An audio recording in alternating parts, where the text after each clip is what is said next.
చాలా రోజుల తర్వాత ఇప్పటివరకు కూడా పార్టీ కార్యక్రమాలన్నీ కూడా నిర్వహించుకుంటూ వచ్చారు. ఇది మీ సొంత కార్యక్రమం అంటే ఆల్మోస్ట్ ఎన్నికల ప్రచారం స్టార్ట్ చేశారనుకోవచ్చా? ఇది ముఖ్యంగా అండి ఎన్నికల ప్రచారం కంటే కూడా రేపొద్దున 2024లో రాబోతున్న తెలుగుదేశం ప్రభుత్వము ఖచ్చితంగా ధర్మవరంలో జెండా ఎగరైపోతున్నాం.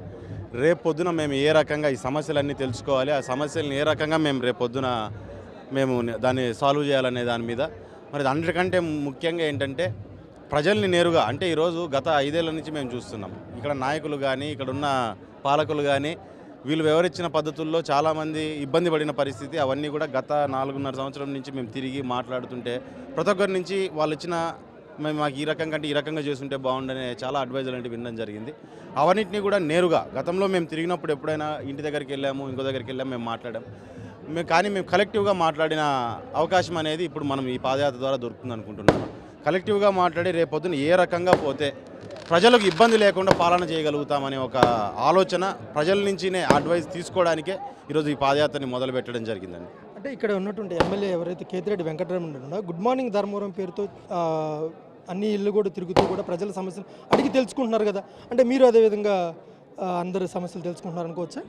ఈరోజు ఇందాక చెప్పినట్టుగా అండి గత పాలకులు చేసిన సమస్యల వలన ఇక్కడ వాళ్ళ జీవన ప్రమాణాలు కూడా ఇబ్బంది పడిపోయే పరిస్థితి ప్రజలకు వచ్చింది అని చెప్తున్నాను. ఆ ఇబ్బందుల్ని తొలగించడానికి గుడ్ మార్నింగ్ అట్లాంటిది ఒకటి. ఎందుకంటే గుడ్ మార్నింగ్లో మంచి కంటే కూడా చెడు ఎక్కువ జరిగింది ధర్మవరానికి. ఇప్పుడు ఆయన చేసిండే పనులు ఈరోజు చాలా వరకు మేము చూస్తున్నాం. ఈరోజు ప్రతి ఏ వార్డుకి వెళ్ళినా ఏ గ్రామానికి వెళ్ళినా అన్న గుడ్ మార్నింగ్లో ఇచ్చిన హామీ అంటూ చేతులు ఎత్తి చూపించే పరిస్థితి ఈరోజు కనపడుతుంది. సో నువ్వు చేసిన దాంట్లో మంచి ఎంత ఉందో నువ్వు చేసిన దాంట్లో దానికి ఇది ఇంకొక ఎక్స్కర్షన్ లాగా అయింది, నీకు ఫైనాన్షియల్ ఎక్స్కర్షన్ అయిందన్నమాట ఇది. సో నువ్వు ఏంటంటే ఫైనాన్షియల్గా లబ్ధి పొందడానికి ఇది ఒక ఎక్స్కర్షన్, ఒక సైట్ విజిట్లుగా తయారైపోయింది ధర్మవరం. ఆ సమస్యలన్నింటినీ కూడా ఈరోజు ఖచ్చితంగా నేరుగా నాతో పాటు ధర్మవరం అంతా కలిసి వీక్షిస్తుంది. సార్ డైరెక్ట్గా అడుగుతున్నాను మిమ్మల్ని, చాలా కన్ఫ్యూజన్ ఉంది. అటువైపు నేనున్నాను, ఇటువైపు నేనున్నాను, అటువైపు ఎవరో తెలుసుకోవాలని ఎమ్మెల్యే కేతిరెడ్డి వెంకటరమణ చెప్తున్న పరిస్థితుల్లో ఇవాళ ధర్మవరం టీడీపీ అభ్యర్థి ఎవరు అంటే ఇన్ఛార్జ్గా 4.5 సంవత్సరాలు మీరు తిరుగున్నారు కాబట్టి ఏం చెప్పదలుచుకున్నారు? ఒక క్లారిఫికేషన్, ఒక క్లారిటీ ఇచ్చే అవకాశం ఉందంటే? ఆయనకు మళ్ళీ ఏమన్నా 4-5 పేర్లు తెలిసామండి. ఇక్కడ ధర్మవరం ప్రజలకైతే ఒక పేరే తెలుసు, ఎవరికి నాకు తెలుసు. మిగతా వాళ్ళకి ఎన్ని పేర్లు ఉన్నాయో, వెంకటరామరెడ్డి గారికి ఎన్ని పేర్లు తెలుసో తెలియదు. అయినా నా పార్టీలో నుంచి టికెట్లు ఇచ్చేది వెంకటరామరెడ్డికే బాధ్యత ఎప్పుడప్పుడు చెప్పారు, అది కూడా అర్థం కావట్లేదు. ఈరోజు సింపుల్గా ఒకటే చెప్తున్నాం, 4.5 ఏళ్ళ నుంచి మేము పోరాటం చేసాం. నాతో పాటు కలెక్టివ్గా అందరు కలిసి పోరాటం చేసాం. ప్రజల అభిష్టం మేరకు ఏదైనా సరే నిర్ణయం తీసుకుంటుంది పార్టీ. తెలుగుదేశం చంద్రబాబు నాయుడు గారు ఆ రోజు పార్టీకి సమస్య ఉంది. ఎందుకంటే గతంలో పెనుగొండలో ఉన్నప్పుడు రాప్తాడులో సమస్య ఏ రకంగా ఉన్నప్పుడు రాప్తాడుకు రాగలిగాము, అదే రకంగా ధర్మవరంలో సమస్య ఉన్నప్పుడు కూడా అదే రకంగా ధర్మవరంలోకి వెళ్ళి పార్టీని నిలబెట్టమని చెప్పి ఆయన కమాండ్ చేయడం జరిగింది. దాని ప్రకారంగానే మేము వచ్చి ఇక్కడ ప్రజలతో పాటు కలిసి మమేకమై ముందుకెళ్ళిన పరిస్థితి. ఈరోజు పార్టీలు లేకుంటే టికెట్లు అనేది చంద్రబాబు నాయుడు గారు నిర్ణయిస్తారు, వీళ్ళు కాదు. అవునన్నా కాదన్నా 2024లో ఇక్కడ పరిటాల జెండా ఎగరైపోతున్నాడు ధర్మవరంలో. అంటే రేపు ఎన్నికల్లో రాబోయే రోజుల్లో కేతిరెడ్డి వెంకటరమణ చేసినటువంటి భూ అక్రమాలు కావచ్చు, కబ్జాలు ప్రధాన అస్త్రంగా మారే అవకాశం ఉందంటారా మీకు? ఎందుకంటే గతంలో యువగళం పాదయాత్ర సందర్భం కూడా లోకేష్ గారికి మీరు స్వయంగా వెళ్ళి చూపించారు డ్రోన్ విజువల్తో సహా.